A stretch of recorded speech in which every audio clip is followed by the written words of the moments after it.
History, when viewed from a distance, often appears orderly. Kings succeed kings. Revolutions follow oppression, and empires rise only to fall. Yet, when examined closely, it reveals something far less predictable.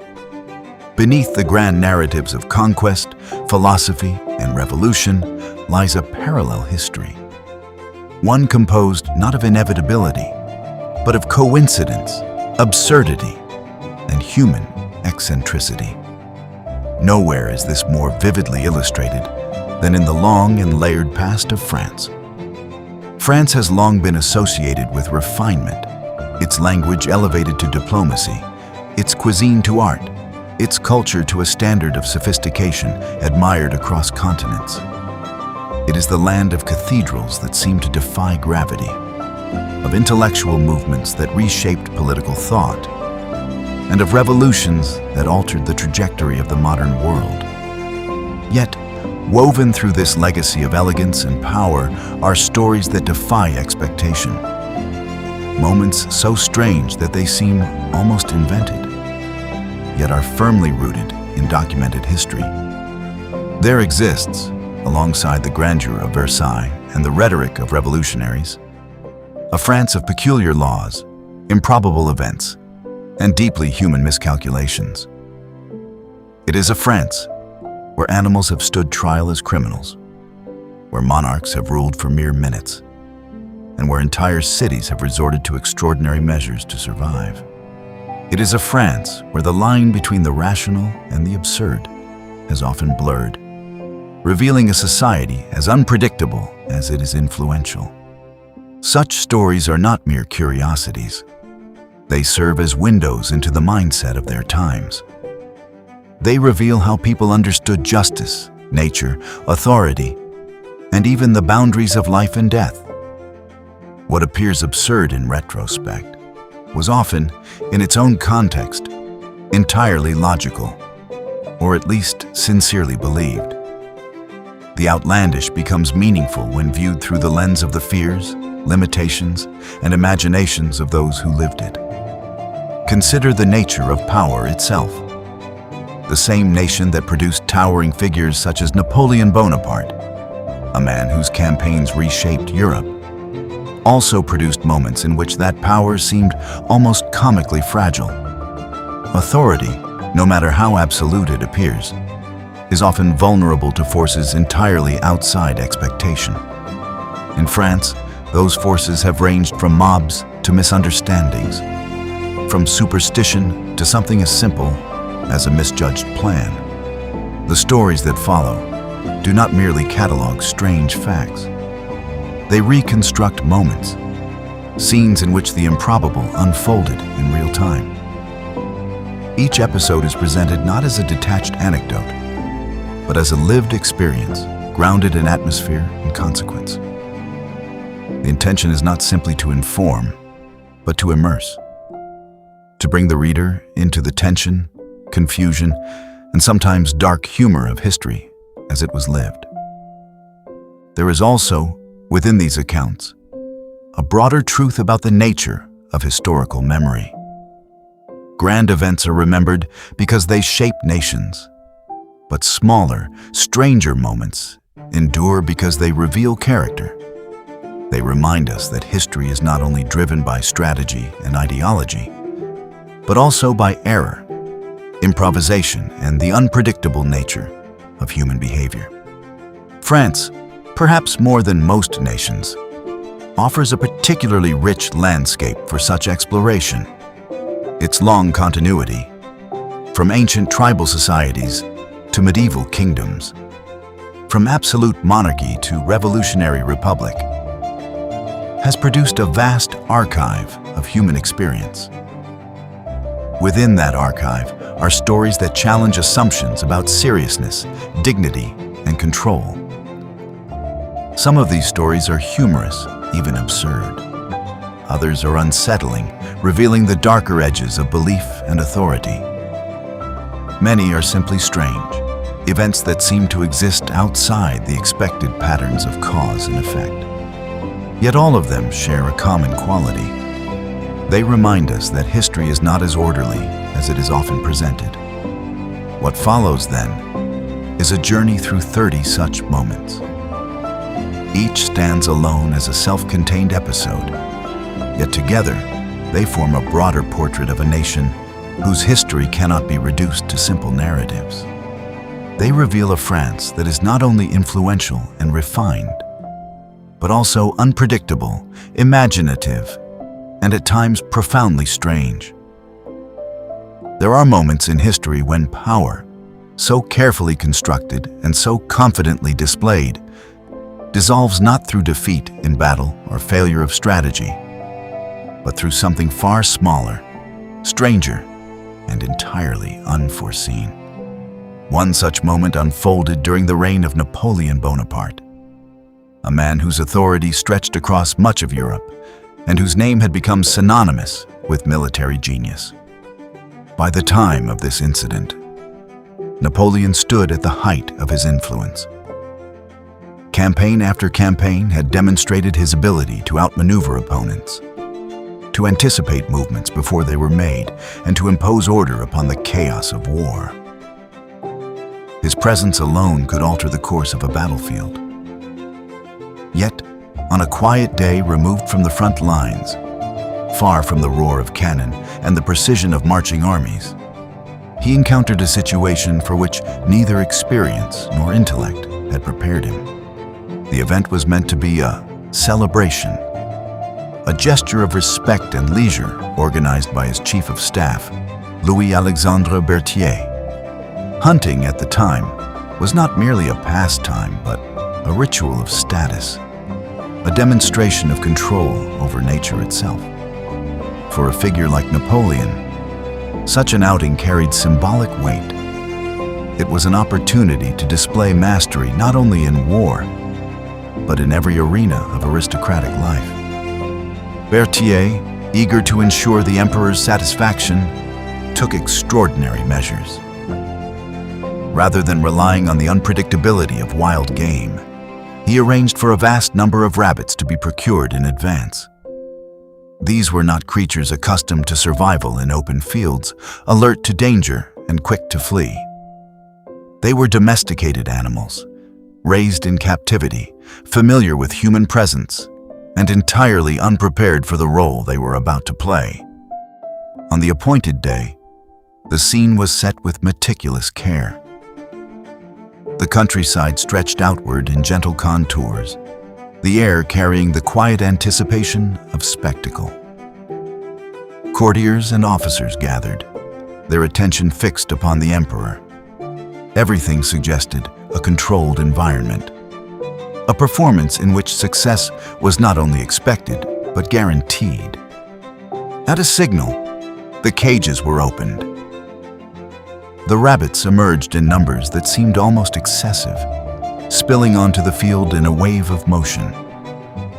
For a brief moment, everything aligned with expectation. The animals scattered, their movements quick and erratic, the perfect targets for a controlled hunt. It was precisely the image Berthier had intended to create. But then, something changed. Instead of continuing outward, the rabbits slowed. Their movement shifted, almost imperceptibly at first. Heads turned, bodies pivoted. The scattered lines of motion began to converge, not away from the hunters, but toward them. More specifically, toward Napoleon. What followed was not a retreat into the wilderness, but an advance. The rabbits, conditioned by feeding and care, did not perceive the assembled party as a threat. To them, human presence meant sustenance. The figure at the center of the gathering was not a predator, but a provider. They surged forward. At first, the reaction was one of confusion. This was not behavior that aligned with any known pattern of hunting. Rabbits were meant to flee, to vanish into grass and shadow. Yet here they came, in growing numbers, their movement gaining momentum. The field, moments before a stage for imperial display, began to dissolve into disorder. Napoleon stood his ground, perhaps expecting that the animals would correct themselves, that instinct would assert itself and restore the natural order. But instinct, in this case, had been replaced by habit, and habit drove the rabbits onward. They reached him. Small bodies pressed against his boots, clustering in a density that made movement difficult. More followed, climbing over one another in an attempt to reach the source of their expectation.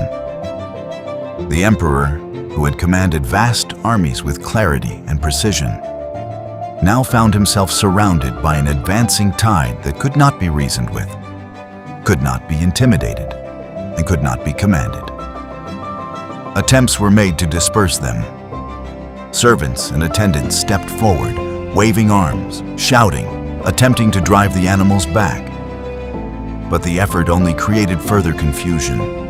The rabbits scattered briefly, then regrouped, returning with the same unwavering focus. The situation escalated from peculiar to untenable. Napoleon, whose composure in battle had become legendary, was confronted with a problem entirely outside the framework of warfare. There was no formation to break, no line to hold, no decisive action that could restore order. The more the animals pressed forward, the clearer it became that this was not a moment that could be controlled. There remained only one option. He withdrew. Turning from the field, Napoleon moved quickly toward his carriage, the rabbits following in a persistent wave.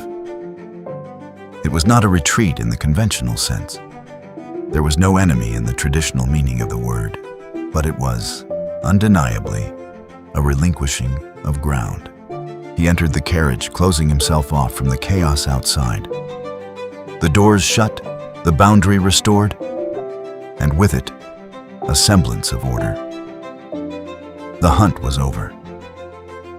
In the aftermath, the incident took on a life of its own. It was recounted not as a failure of leadership, but as an episode of profound absurdity.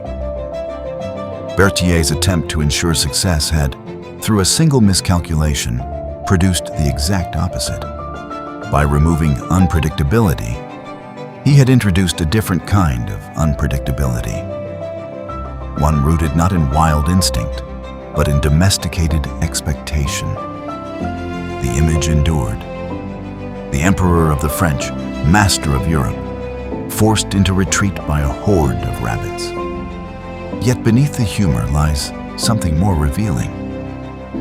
The event illustrates the limits of control, the fragile boundary between intention and outcome.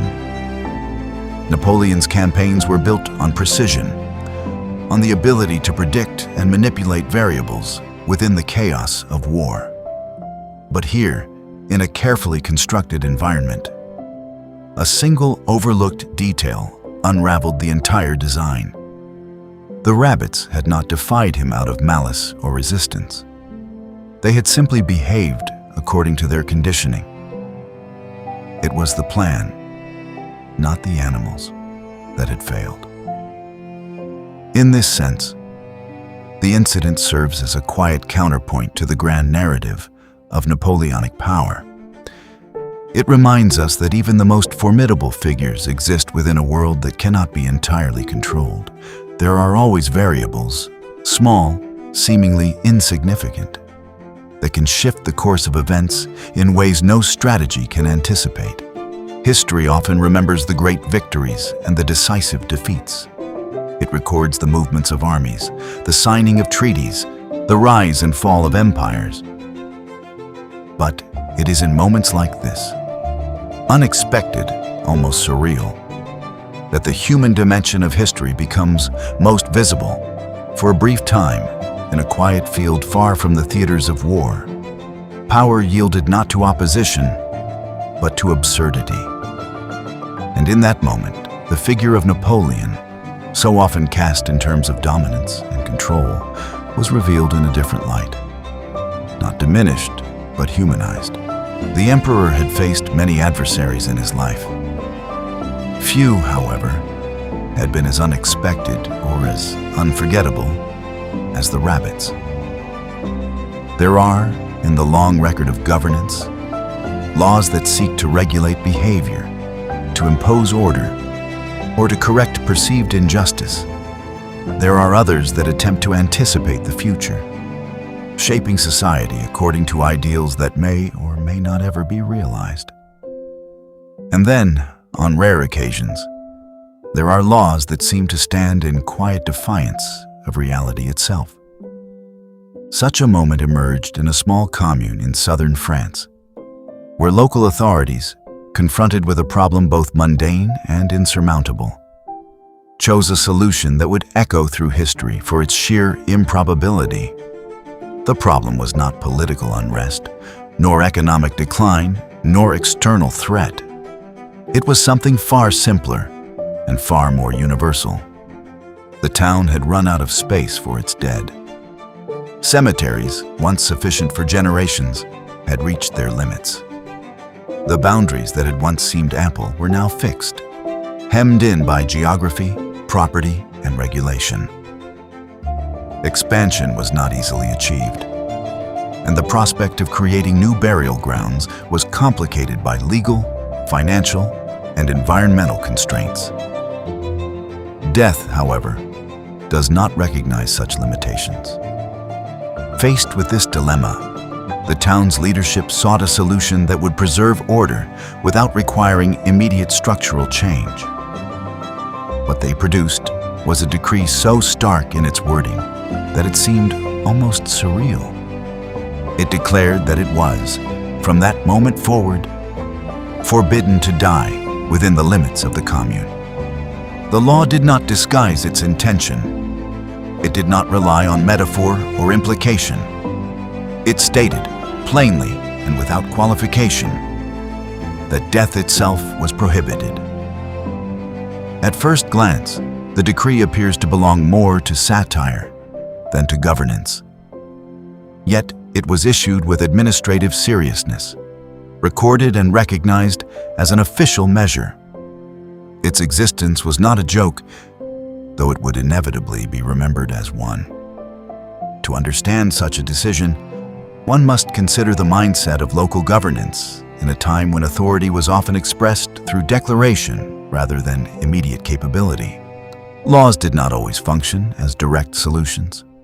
Sometimes they served as placeholders, assertions of control in the face of problems that could not yet be resolved. In this case, the decree functioned less as an enforceable rule and more as a statement of crisis. It drew attention to the impossibility of the situation, while simultaneously attempting to impose a form of order upon it. If death could not be accommodated, then, in the language of authority, it would be denied. The practical implications were, of course, paradoxical. No official could prevent death, nor could any resident be held accountable for succumbing to it. The law existed in a space where enforcement was inherently impossible, where compliance could not be measured, and where violation was inevitable. Yet the decree persisted. It was not entirely without consequence. In some cases, such laws influenced how deaths were recorded or where burials took place. The technicality of dying outside the commune's limits became, in certain instances, a matter of administrative interpretation. Boundaries, both physical and legal, were reconsidered in light of necessity. More broadly, the law revealed something fundamental about the relationship between authority and limitation. It demonstrated that governance, when confronted with an unsolvable problem, does not always retreat. Sometimes it advances, issuing declarations that extend beyond practical reach, if only to maintain the appearance of control. There is also, within the decree, an undercurrent of unintended irony. To forbid death is, in a sense, to acknowledge its inevitability. The law does not deny that death exists. Rather, It highlights the inability to accommodate it within existing structures. It is both an assertion and an admission, a declaration of power that simultaneously reveals its limits. For the inhabitants of the town, the decree would have existed as part of daily life, an unusual but official reality. It may have been regarded with a mixture of acceptance and quiet amusement, a recognition that the law, while serious in form, could not alter the course of existence. In the broader narrative of French history, the episode stands as a reflection of administrative creativity taken to its most extreme expression. It illustrates how systems of governance, built to manage human affairs, sometimes extend into realms that lie beyond their capacity to influence. It also serves as a reminder that history is not composed solely of grand reforms and sweeping legislation. It includes, as well, these smaller, stranger moments, instances where the gap between intention and reality becomes visible in the language of law itself. The decree did not stop death. It did not solve the problem of limited burial space. But it endured as a testament to a particular way of thinking, a moment when authority, faced with the inevitable, chose not to yield, but to declare. And in doing so, it created one of the most outlandish legal acts in the history of France.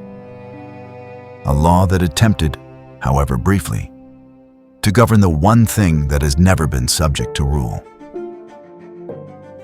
In the years following the upheavals of revolution and empire, France became a nation deeply invested in redefining the structures that governed private life.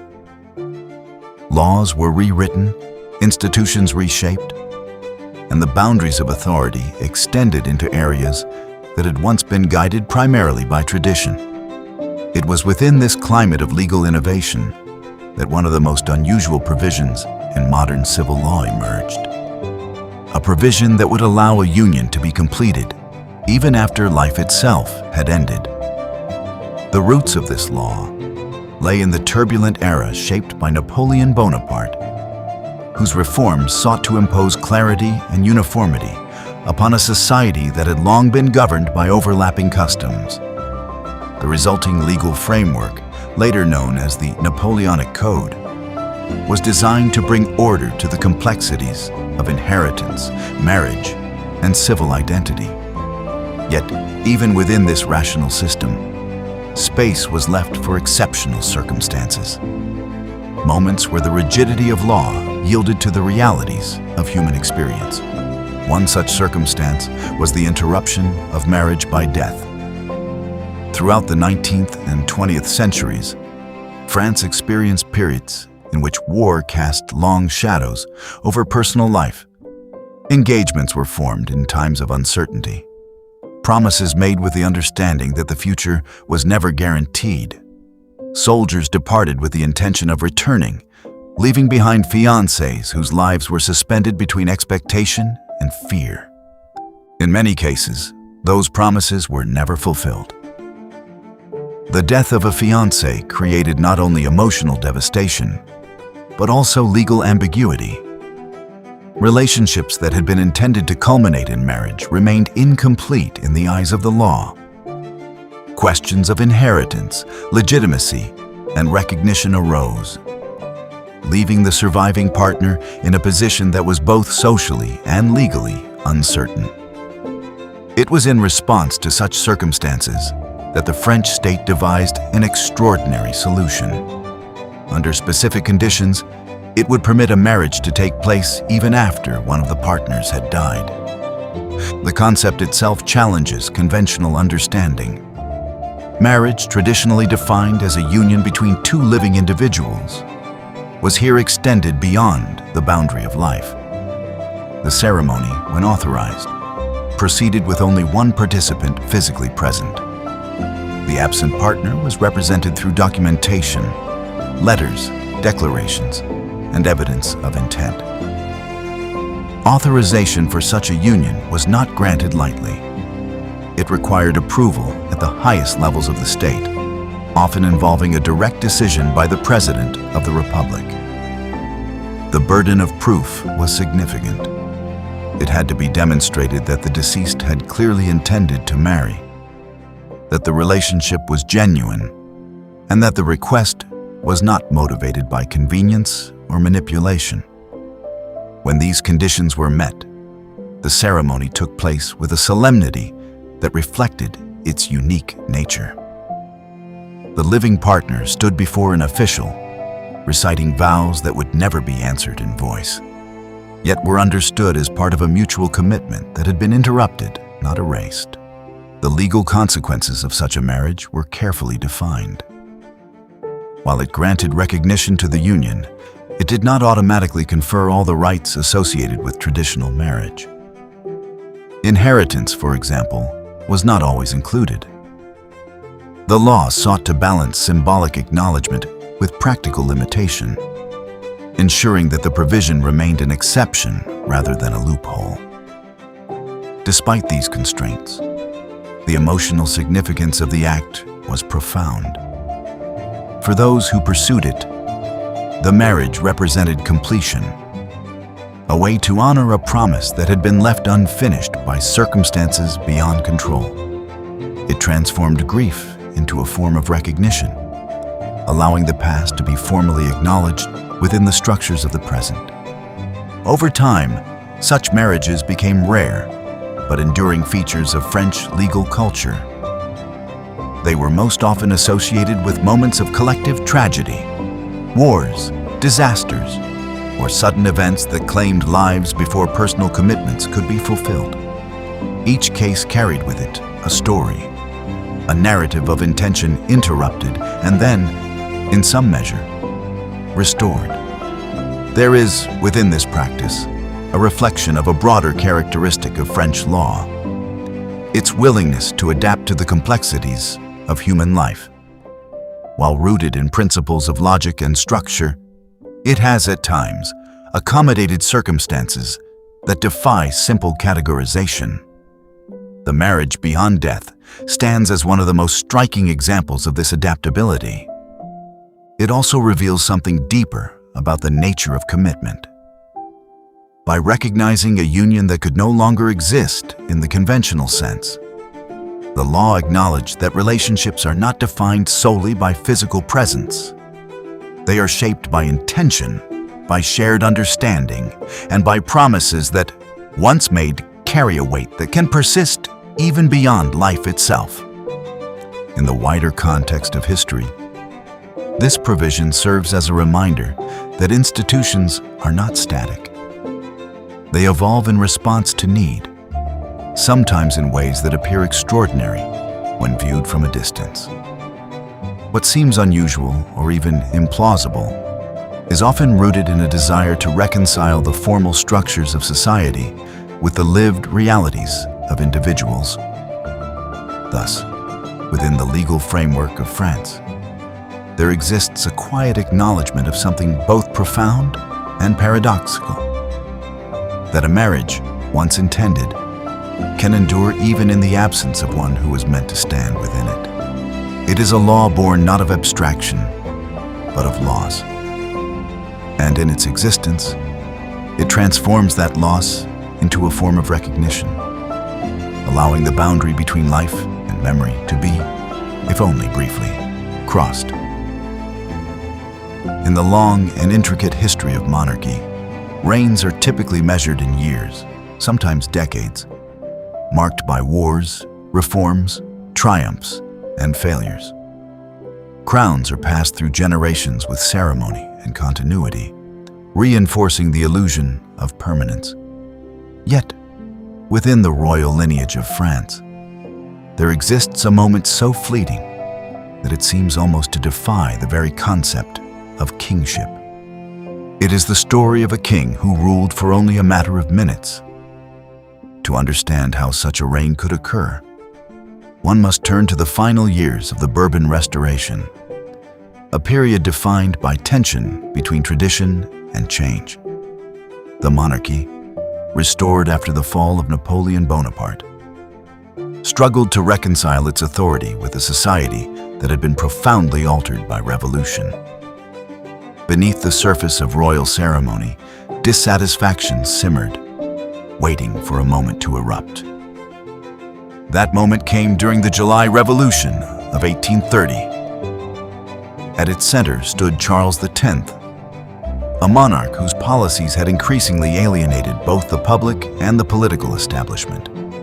His attempts to reinforce absolute authority, particularly through restrictions on the press and the dissolution of representative institutions, ignited widespread opposition. The streets of Paris filled with unrest, and within days, the stability of the monarchy began to collapse. Faced with mounting resistance and the clear possibility of overthrow, Charles X made the decision to abdicate. It was a calculated act, intended to preserve the continuity of the dynasty by passing the crown to his heir. That heir was his son, Louis-Antoine, Duke of Angoulême. For a brief and extraordinary moment, the transfer of power was complete. By the strict logic of succession, Louis-Antoine became king, recognized in theory, if not in practice, as Louis XIX. Yet this reign existed only in the narrow space between two decisions, a moment suspended between authority and its immediate surrender. Almost as soon as the crown passed to him, it was relinquished. Under pressure, both political and personal, Louis-Antoine signed his own abdication, stepping aside in favor of a different solution to the crisis. The intention was to redirect the monarchy toward a more acceptable figure, someone who might stabilize the situation and prevent the complete collapse of royal authority. The entire sequence unfolded with astonishing speed. From the moment Charles X renounced the throne to the moment his son did the same, only minutes had passed. In that brief interval, a king had existed, legally, undeniably, and then ceased to reign before his authority could manifest in any tangible way. It was a reign without action, without decree, without recognition beyond the documents that recorded it. In the aftermath, the crown did not pass along the expected line. Instead, it was offered to Louis-Philippe I, whose ascent marked a shift toward a more constitutional form of monarchy. The old order had not simply changed hands, it had been reshaped entirely. The ephemeral reign of Louis XIX remains one of the most curious anomalies in royal history. It challenges the notion of what it means to rule, raising questions about whether kingship is defined by duration, by action, or simply by the legal moment in which authority is transferred. In one sense, his reign was entirely real. It was grounded in the established rules of succession, recognized by the logic that had governed monarchy for centuries.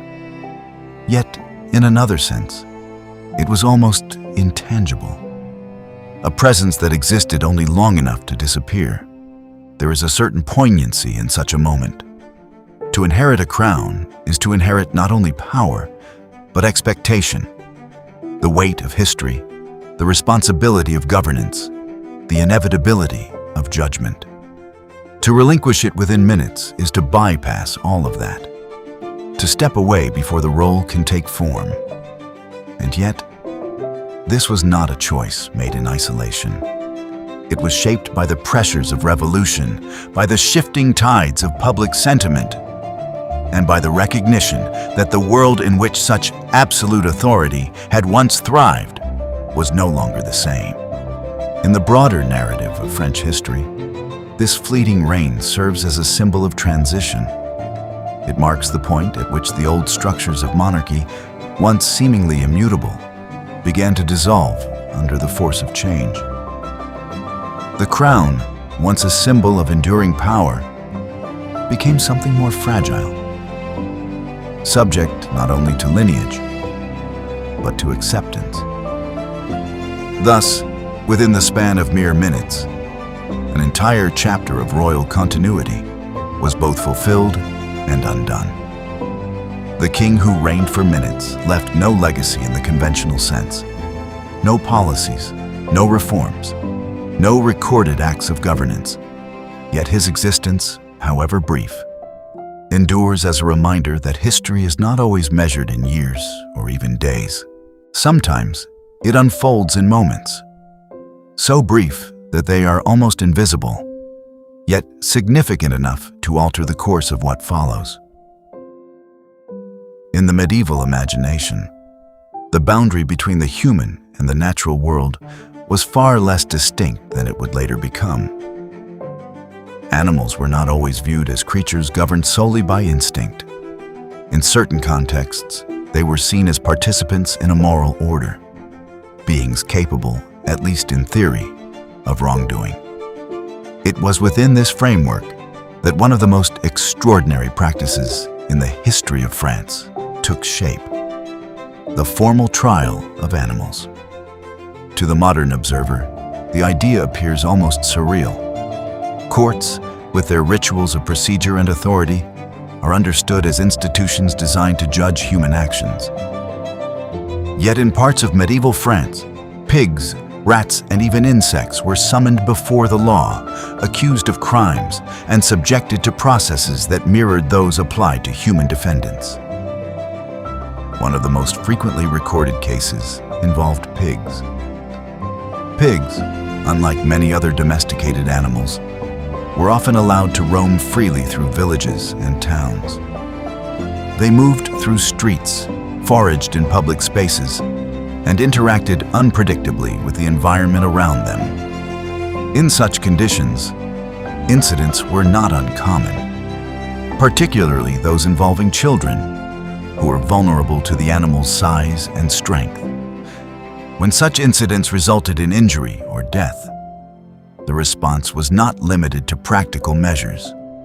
Instead, the animal responsible could be arrested, detained, and brought to trial. The proceedings followed a recognizable structure.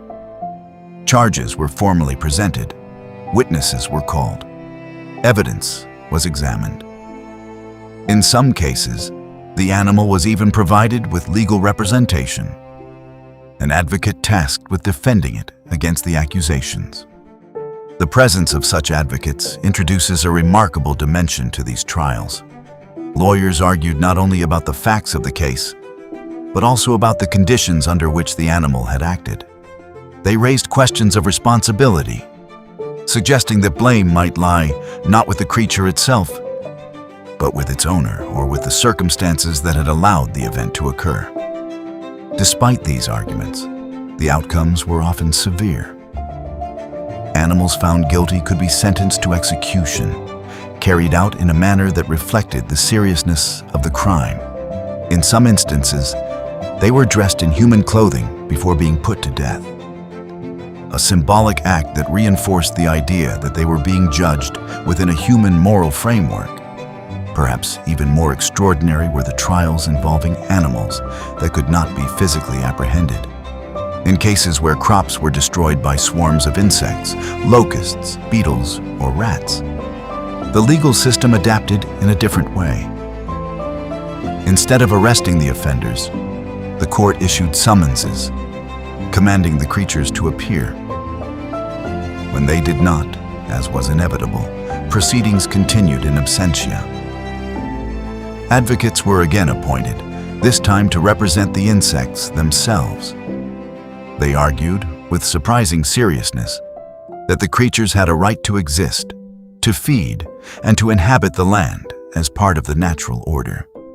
Some defenses went further, suggesting that the land in question rightfully belonged to the animals, or that alternative areas should be provided for them.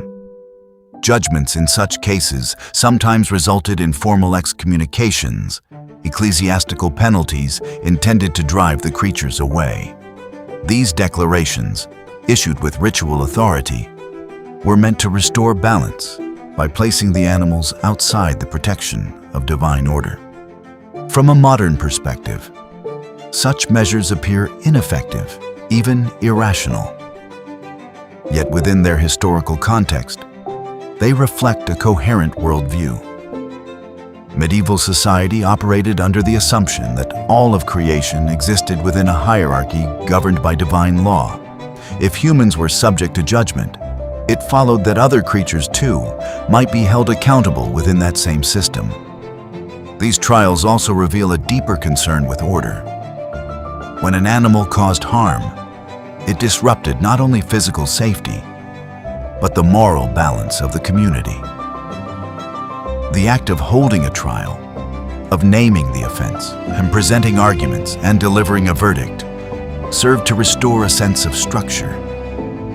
It transformed chaos into something that could be understood, addressed, and ultimately resolved. There is, within these proceedings, an unmistakable element of theater. The rituals of the court, the presence of advocates, the formal language of accusation and defense, all contributed to a performance that reinforced the authority of the legal system. Even when the outcome was predetermined, the process itself carried significance. At the same time, these trials highlight the limitations of knowledge. Without a modern understanding of animal behavior, disease, or ecology, people sought explanations within the frameworks available to them. The attribution of intent to animals, the extension of legal responsibility beyond the human sphere, were attempts to make sense of events that seemed otherwise inexplicable. In the centuries that followed, such practices gradually disappeared. The rise of scientific thinking, combined with changes in legal philosophy, redefined the boundaries of responsibility. Animals came to be understood as beings governed by instinct rather than moral agency, and the idea of subjecting them to trial faded into historical memory. Yet the records remain. They stand as evidence of a time when the structures of law extended into unexpected realms, when the desire to impose order led to practices that, while strange to modern sensibilities, were deeply rooted in the beliefs of their age. In the broader tapestry of French history, the trial of animals occupies a unique position. It is at once perplexing and revealing, a practice that challenges assumptions about rationality while offering insight into the ways in which societies construct meaning. It reminds us that the past is not merely a simpler version of the present. It is a different world entirely, one in which the boundaries between human and animal, law and nature, were drawn in ways that can seem both alien and strangely compelling. And in that world, for a time, even a pig could stand before a court, accused, defended, and judged as though it were fully part of the human order. In the French countryside, where forests once pressed close to villages and every road seemed to disappear into shadow, people lived with a far more intimate awareness of danger than later centuries would allow. The land itself could feel alive with menace. Wolves were not distant fables, but part of everyday fear, and sometimes fear grew so large that it took on a name of its own. That is how the people of Gévaudan came to speak of a beast. The creature was first described in the mid-18th century, when reports began to spread through the region of savage attacks on shepherds, peasants, and children. At first, the stories may have sounded like the usual tragedies of rural life. Wolves had always been a threat. Livestock could be lost, and isolated travelers could vanish without explanation. But the accounts soon became too numerous, too consistent, and too frightening to dismiss. Villagers crossed themselves when they spoke of it. Hunters went into the woods with rifles and hounds. Priests blessed the roads. The fear spread far beyond the villages directly touched by the attacks, until the entire region seemed to exist under a single dark expectation. Every rustle in the undergrowth became suspect. Every shape on a distant hill might be the creature returning. The French court took notice. Royal attention, once fixed on matters of diplomacy and power, now turned toward a beast in the hills. Patrols were organized, rewards were offered, Men of standing and men of rougher reputation alike joined the effort to bring the creature down. The hunt became as much a national drama as a local necessity. Yet the beast remained elusive. At times it appeared to vanish entirely, only to return with renewed violence. That inconsistency deepened the mystery. Some began to wonder if it was not a wolf at all, but something stranger, an escaped exotic animal, a hybrid, or even a creature shaped by supernatural force. The imagination, once awakened by terror, rarely stayed within ordinary boundaries. The woods of Gévaudan became a landscape of rumor. People described the beast in shifting terms. Its size changed depending on the teller. Its behavior grew more uncanny with each retelling. What all versions shared was the impression that this was no simple predator acting according to instinct. It seemed to possess purpose. It seemed to be making a statement. Eventually, the pressure to end the terror became too great to ignore. Hunts intensified. The countryside was combed. Men tracked footprints through mud and shadow, followed blood trails through thickets, and waited in the cold for the creature to emerge. The violence that had spread outward from the beast now returned to meet it in the forest. When the killings finally ceased, the region did not at once settle into calm. Terror leaves a residue. Even after the danger passed, memory lingered in the shape of caution, superstition, and distrust. The beast became part of French historical folklore, a reminder of how thin the line can be between a real threat and the story a frightened community builds around it. Its legacy endured precisely because it was never fully contained by explanation. Whether wolf, impostor, or exaggeration enlarged by fear, the Beast of Gévaudan had done something history remembers well. It had forced an entire region to confront the possibility that nature itself could seem to turn hostile. And for the people who lived through it, that possibility was more than legend. It was the shape of their fear, given teeth. There are deaths that arrive through illness, and there are deaths that arrive through war. Then there are deaths that seem almost insultingly accidental, as though fate had set out not merely to end a life, but to mock the grandeur attached to it. Such was the end of Henry II of France, a king whose final hours unfolded beneath the banners and pageantry of a royal celebration. The occasion was meant to honor dynastic unions, a moment of display that combined courtly ceremony with the thrill of combat. Jousting, in that age, was more than sport. It was theater with a blade in its hand. The king and the nobles gathered not only to witness skill, but to affirm hierarchy, courage, and the controlled violence upon which aristocratic culture so often depended. Henry II entered that spectacle as monarch and participant, wrapped in the authority of his rank and the confidence that accompanies years of power. Horses stamped the ground, helmets gleamed, the lists were prepared. Crowds watched from the edges of the field as the first riders met in a burst of speed and splintering wood. In the third match, everything changed. The king's opponent struck with force, and the lance shattered. What remained of it became a fragment of violence more dangerous than the blow itself. A wooden shard found its way through the king's visor, piercing the area around his eye with catastrophic precision. The crowd could scarcely have understood at first what had happened. Only after the king faltered did alarm begin to spread. What followed was a grim procession of care and anxiety. Physicians were summoned. The finest medical minds available to the court attended the king, among them names respected in an era that already knew the limits of its own science. They attempted to treat the wound, to manage the swelling, to halt the infection that was gathering beneath the surface of the injury. But the situation worsened by the hour. The tournament atmosphere evaporated into dread. The same court that had moments before celebrated martial elegance now gathered around a body, in danger of being undone by a splinter no wider than a finger. The king's suffering became a symbol of the cruel unpredictability of physical life, a reminder that a monarch could command armies and still be defeated by a fragment of broken wood. 10 days later, he died.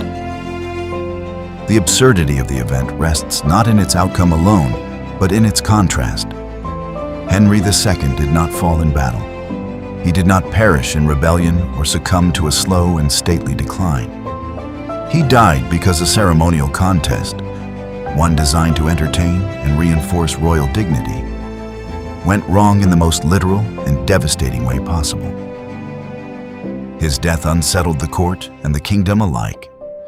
It left a memory that blurred the line between accident and omen.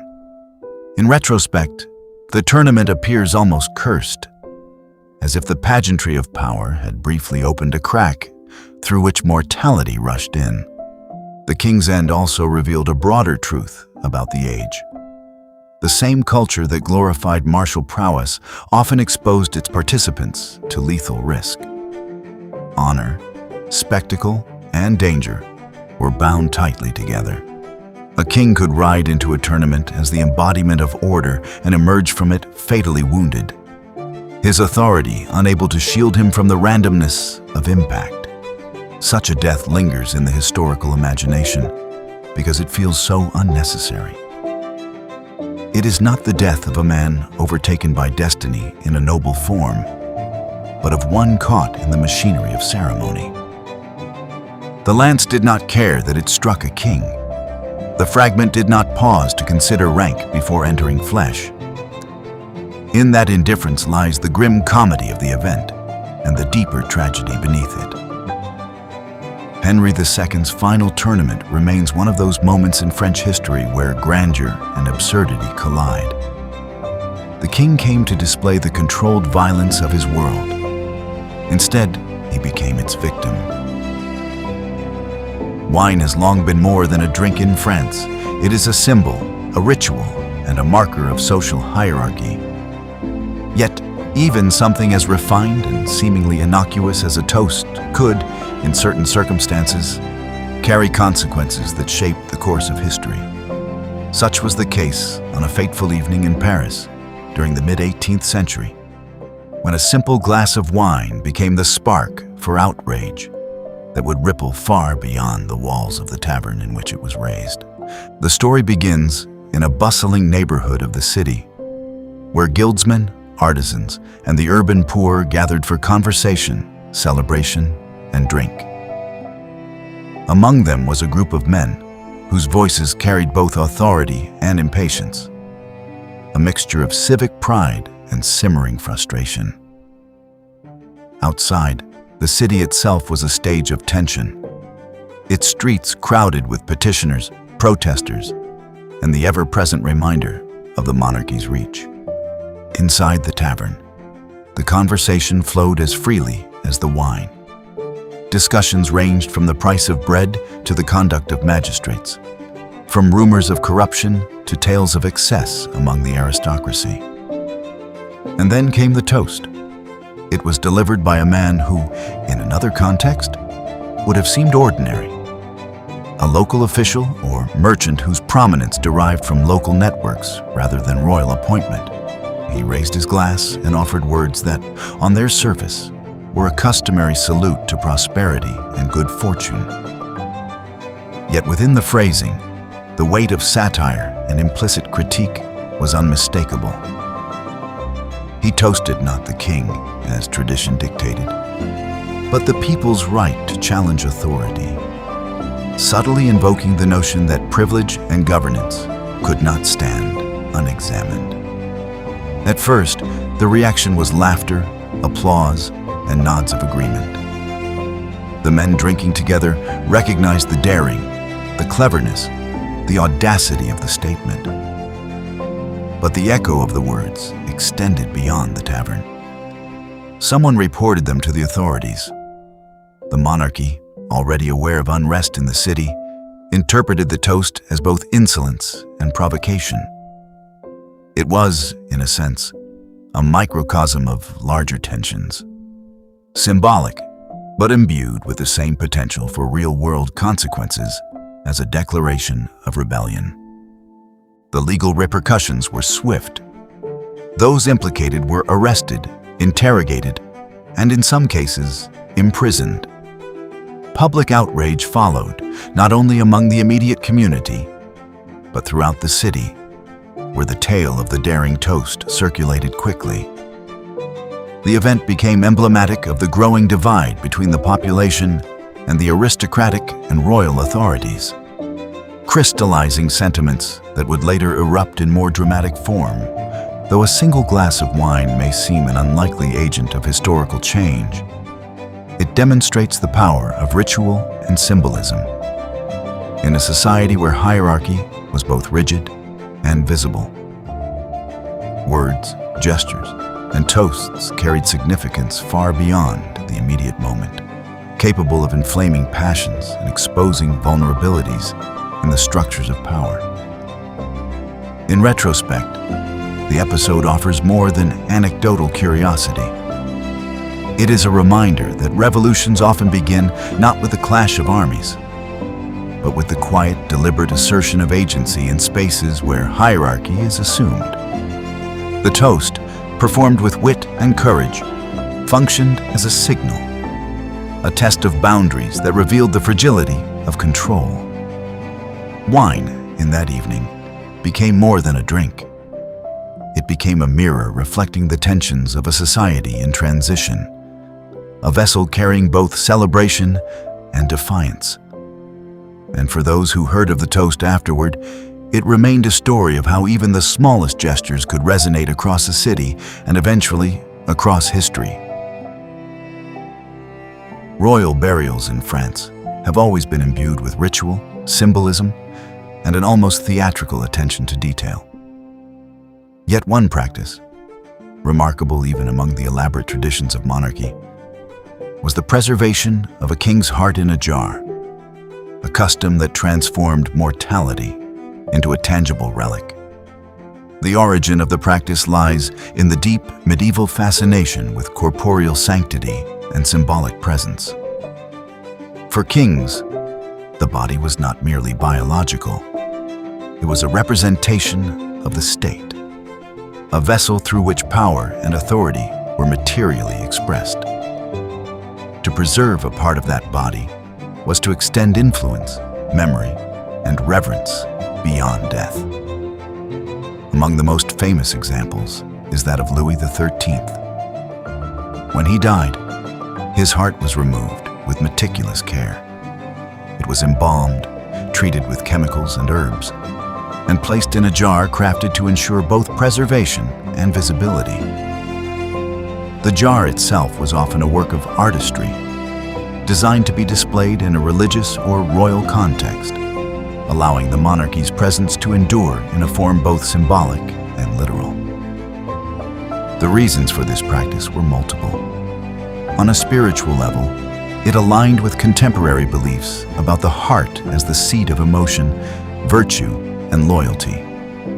Preserving the heart allowed the virtues of the king to remain among the living, a continuous source of inspiration for subjects and successors.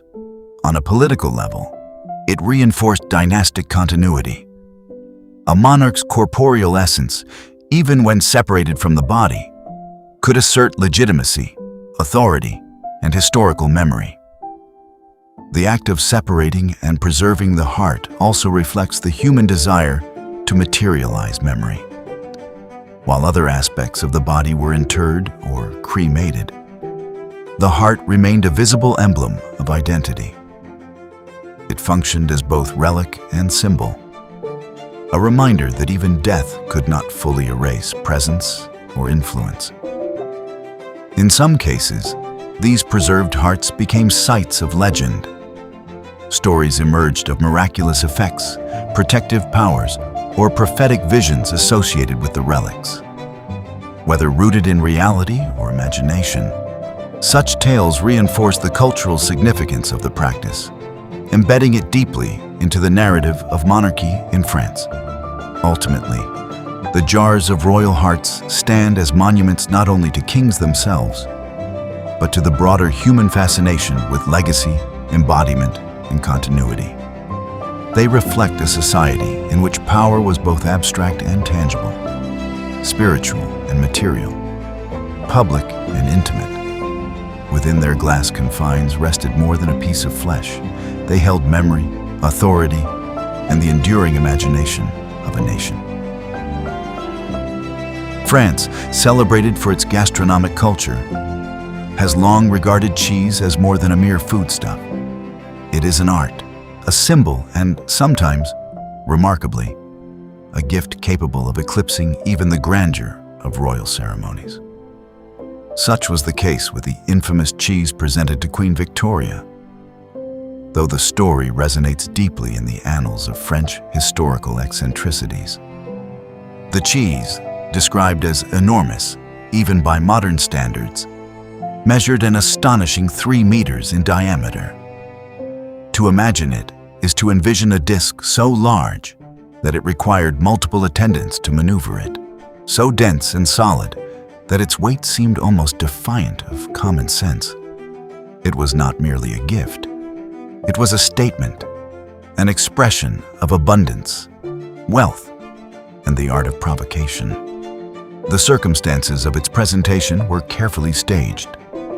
Ceremonial garb, attendants, and music accompanied the delivery, transforming what might have been a private offering into a public spectacle.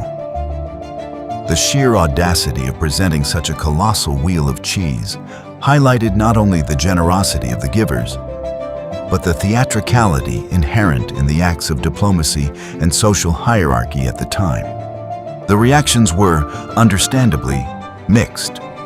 Observers marveled at the scale, the craftsmanship, and the sheer logistical challenge of transporting and displaying such a gift.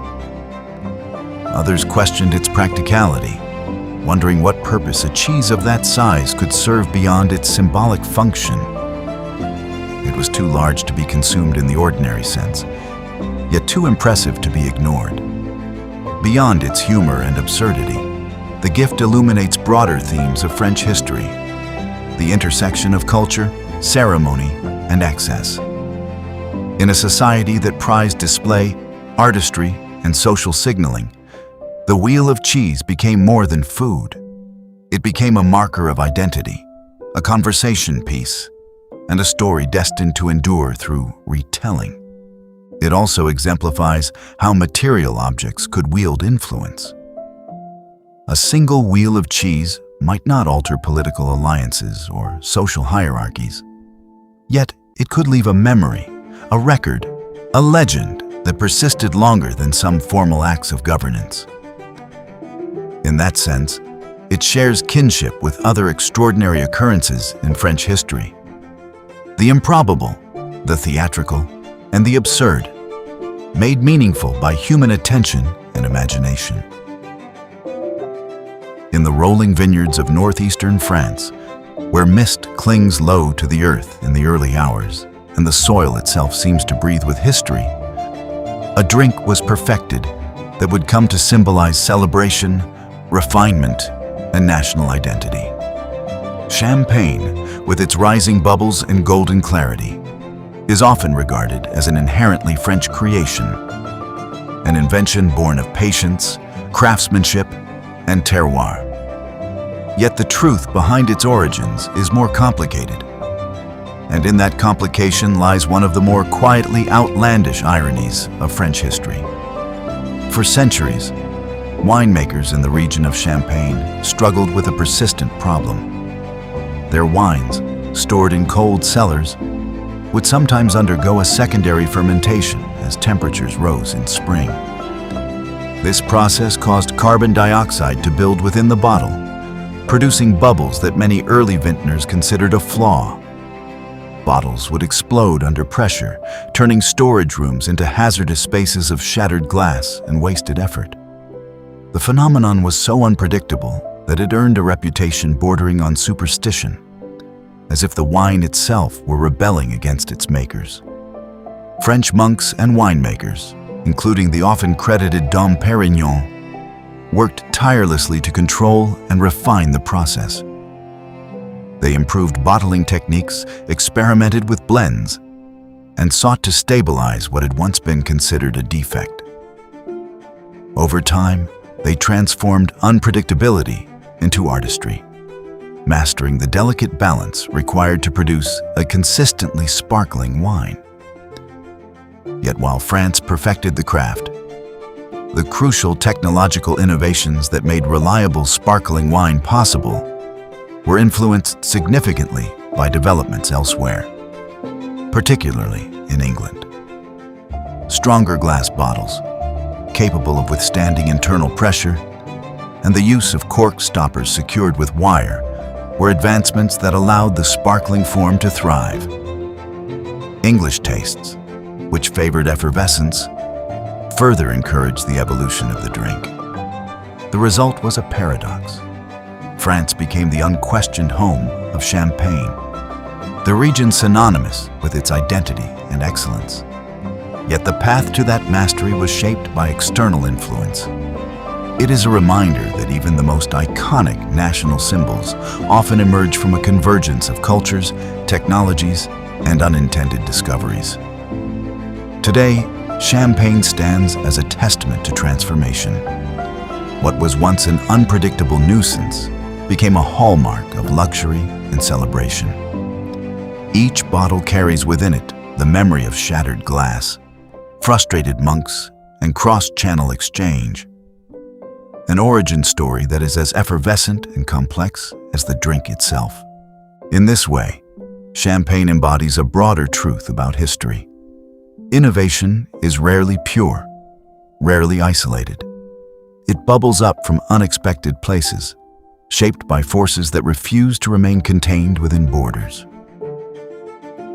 There are certain practices in history that seem almost impossible to believe, not because they are grand or dramatic, but because they are so strangely practical that they verge on the absurd.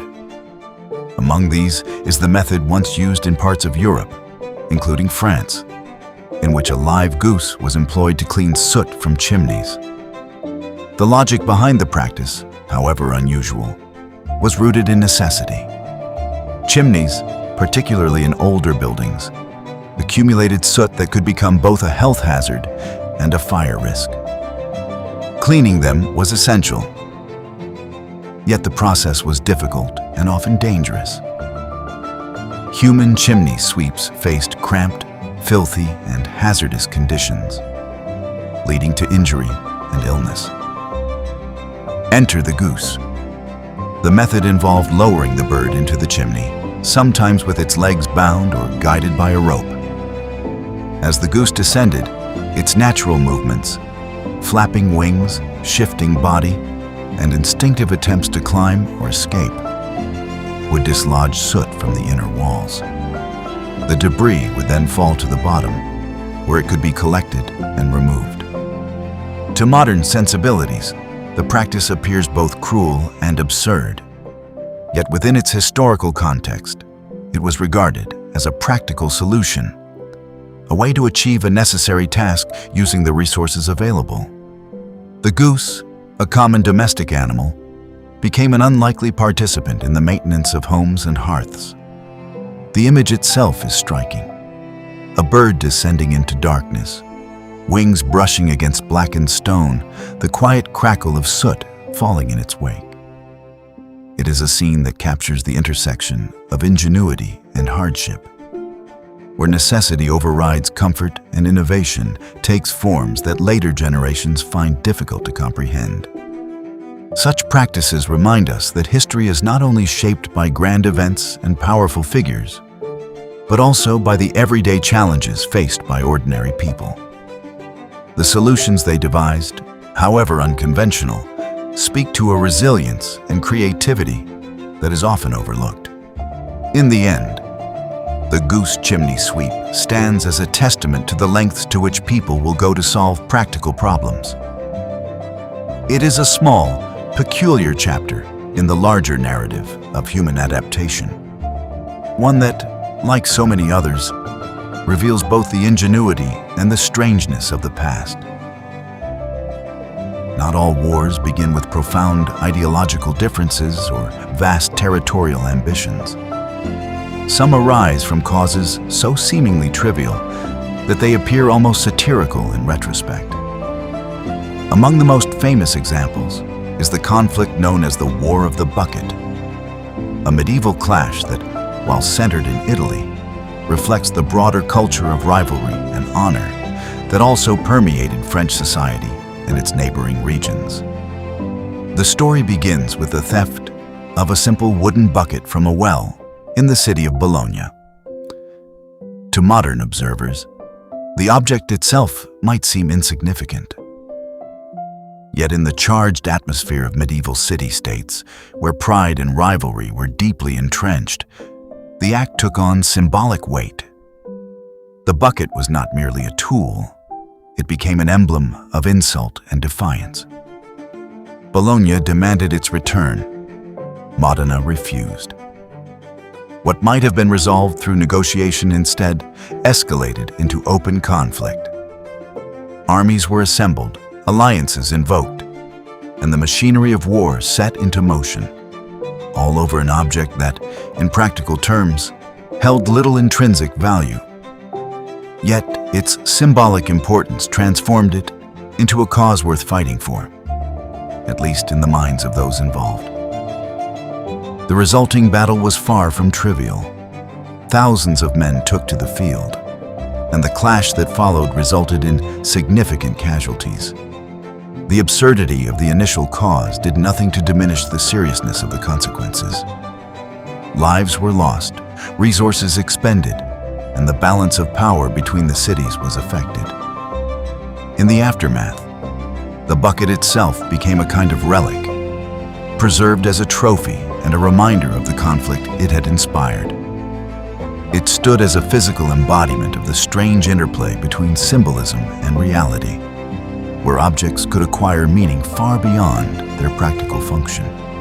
For France, and for Europe more broadly, the tale resonates as an illustration of how easily pride and rivalry can escalate into violence. It reflects a world in which honor was fiercely defended, sometimes at great cost, and where the line between the trivial and the consequential could blur with alarming ease. The War of the Bucket serves as both a historical curiosity and a cautionary tale. It reminds us that conflicts are not always born of necessity or reason. Sometimes they arise from the human tendency to attach profound significance to the smallest of things, and to defend that significance with extraordinary force. Long before football became a regulated sport played on manicured pitches beneath the watchful eyes of referees and spectators, it existed in a form that was far closer to organized chaos than to recreation. In medieval France, as in parts of England, early versions of football were not simply games. They were sprawling, violent contests that blurred the line between sport and riot. These matches were often played between entire villages or rival districts within a town. There were few, if any, formal rules. The objective, broadly speaking, was to move a ball, sometimes made of inflated animal bladder, toward a designated goal, which might be a distant landmark, a church door, or the boundary of a neighboring settlement. The distance between goals could span fields, rivers, and streets, turning the game into a prolonged and unpredictable struggle. Participants numbered in the dozens, sometimes even hundreds. Men of all ages joined in, driven by a mixture of local pride, competition, and the sheer exhilaration of collective action. The game would begin with a surge of bodies, a chaotic mass pushing, pulling, and colliding as they attempted to gain control of the ball. Violence was not merely incidental, it was expected. Players grappled, struck one another, and used any means necessary to advance their side's position. Broken bones, concussions, and worse were common outcomes. In some cases, participants lost their lives, trampled or beaten in the frenzy. Yet despite, or perhaps because of, this danger, the games remained popular, drawing crowds and participants who saw in them an expression of strength and communal identity. Authorities frequently attempted to suppress these matches. Edicts were issued banning the games, citing their disruptive nature and the threat they posed to public order. Markets were interrupted, property damaged, and the injured placed burdens on local communities. Yet enforcement proved difficult. The games were deeply embedded in local culture, and attempts to ban them often met with resistance or outright defiance. The persistence of medieval football reveals much about the society in which it thrived. It was a world where physicality and endurance were valued, where communal identity could be expressed through shared struggle, and where the boundaries between celebration and conflict were often fluid. The game provided an outlet for energy and rivalry, channeling tensions into a form that, while dangerous, was understood and accepted. In the broader context of French history, these early forms of football illustrate the evolution of social practices. What began as a chaotic and often violent activity would, over centuries, be transformed into the structured, rule-bound sport known today. The contrast highlights the gradual imposition of order and regulation upon aspects of life that were once governed by spontaneity and tradition. Yet the memory of those early games endures, a reminder of a time when sport was less about precision and fairness, and more about endurance, force, and the collective spirit of those who took part. From an emperor cornered by rabbits, to a town that outlawed death itself, to a king who reigned for the length of a single breath. These 15 stories remind us that history isn't always written by generals and kings in grand, deliberate strokes. Sometimes it's written by accident, by absurdity, by a splinter of wood or a stubborn wheel of cheese. And France, for all its elegance and gravity, has never been short of these moments. The strange footnotes tucked beneath its monuments and museums, waiting to be rediscovered. But we've only scratched the surface. Because in part 2, we're going even further into the bizarre corners of French history. Stranger laws, stranger deaths, and stories so unbelievable you'll want to pause and fact-check them yourself. We'll meet the men who tried to outlaw the weather, the town that put itself on trial, and a plot twist in French royal history even stranger than a king who ruled for minutes. So if this journey through the odd, the absurd, and the unexpectedly human side of France has hooked you, make sure you're subscribed, because part 2 is coming, and it might just be even stranger than this one. History isn't always grand. Sometimes it's just wonderfully, unforgettably weird.